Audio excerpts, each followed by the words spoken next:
if we don't do something about it now, I can imagine that in 4 or 5 years, we're going to be talking about a very serious epidemic. Because at the time, I didn't look bad, but I was just like so empty. Like you would look at me and you wouldn't even see like me. Like you would just see like somebody there. I just told the girl, like, I have a sister your age. You know what I mean? Like, I'll be damned if I saw my sister out here on the streets. You know, like, there's just no way. Instead, I get taken to a cold jail cell where it's brick walls. I ended up in juvie, in jail, when I should have gone to a hospital or to a caring place and been given care. It was awful. It was the worst time of my life. I was crying for my mother. I did not think anybody loved me anymore. If I could say one thing to the public that did not know about what was happening, it would be to let them know what's happening in our community and that they have an opportunity. Better, we have an obligation to protect these children. This is San Diego's red light district. This is where we can find, at any given time, anywhere between 12 to 15 girls. Girls are really young here. We've seen girls that are 12, 13, 14 years old.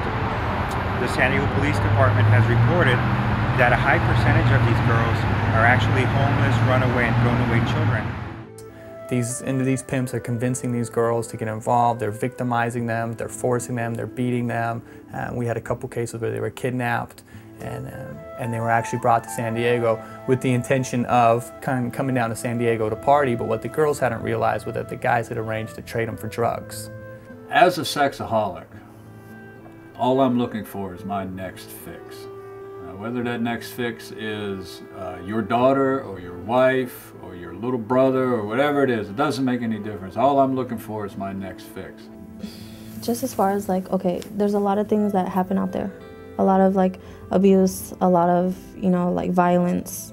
I had numerous things happen to me out there that it just started to like kind of take a toll. There were just like numerous things that happened out there that kind of started to gear my mind like, one of these days I'm gonna come up dead. I think people would be shocked to understand that teenagers, preteens, young boys and girls are falling prey in places where you wouldn't suspect would be dangerous. The malls, the beach, places where young people hang out, they're subject to recruiting or being talked to by people that may come across as innocent but are really trying to work towards involving them in prostitution. We have heard horror stories of kids where they have gone out to a party and they never came back. They got into a car and they never came back home. They're children. They don't know how to speak. They are suffocating in their pain, and it's our responsibility as adults to give them their air, to give them their space, to give them their place to breathe and a safe place, and we don't do that.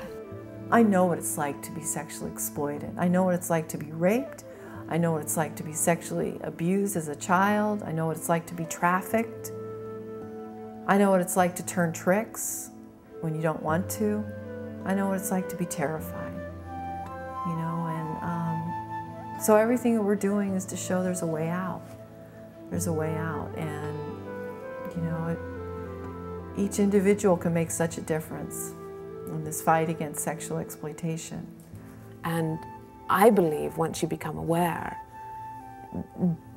just by the very human nature, you're compelled to do something about it.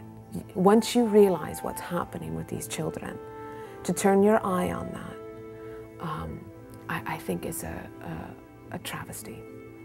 I think right now what organizations are doing in San Diego area with STARS and with getting a voice and putting faces and voices behind this issue, we're empowering everyone to make a difference, because it's really hard when you just hear about a problem and it's out there somewhere and it doesn't have a face and it doesn't have an organization behind it.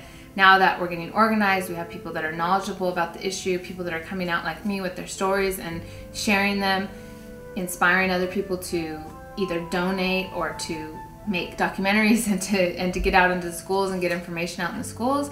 Then we'll start to see a change. The first step is just awareness. One of the greatest opportunities that we as a community have is that we really have the power to change things because we have knowledge of this issue, and knowledge is power.